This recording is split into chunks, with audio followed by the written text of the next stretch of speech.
বিধানসভা নির্বাচনের প্রচারে এসে প্রধানমন্ত্রী নরেন্দ্র মোদী থেকে শুরু করে অমিত শাহ প্রত্যেকেই বারবার অভিযোগ তোলেন মমতা বন্দ্যোপাধ্যায়ের সরকার উত্তরবঙ্গকে বঞ্চনা করেছে।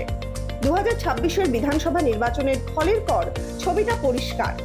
উত্তরবঙ্গ ঢেলে ভোট দিয়েছে পদ্ম শিবিরকে, আর তার পুরস্কারও মিলল এবার হাতে নাতে। শুভেন্দু অধিকারীর নতুন মন্ত্রিসভায় উত্তরবঙ্গের জয় জয়কার।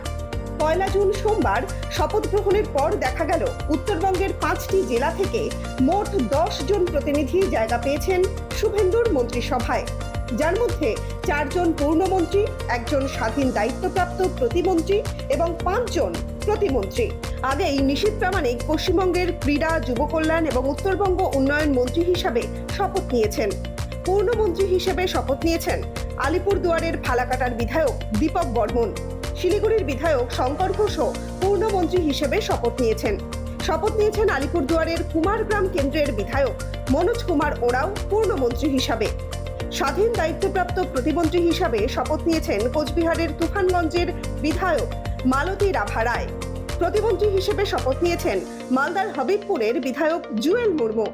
শিলিগুড়ি মহকুমা মাটিগাড়া নকশালবাড়ির বিধায়ক হিসাবে আনন্দময় বর্মনও প্রতিমন্ত্রী হিসেবে শপথ নিয়েছেন। আলিপুরদুয়ারের কালচিনি কেন্দ্রের বিধায়ক বিশাল লামা প্রতিমন্ত্রী হিসেবে শপথ নিয়েছেন। উত্তর দিনাজপুরের রায়গঞ্জের বিধায়ক কৌশিক চৌধুরীও প্রতিমন্ত্রী হিসেবে শপথ নিয়েছেন।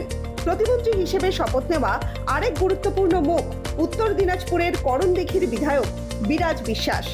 উত্তরবঙ্গ থেকে একসঙ্গে 10 জন মন্ত্রীর শপথ গ্রহণকে ঘিরে শিলিগুড়ি, কোচবিহার, আলিপুরদুয়ার, মালদা এবং উত্তর দিনাজপুর জুড়ে উৎসবের আবহ। রাজনৈতিক মহলের মতে এই বাড়তি প্রতিনিধিত্ব উত্তরবঙ্গের উন্নয়ন এবং প্রশাসনিক গুরুত্ব বৃদ্ধিতে নতুন দিশা দেখাতে পারে।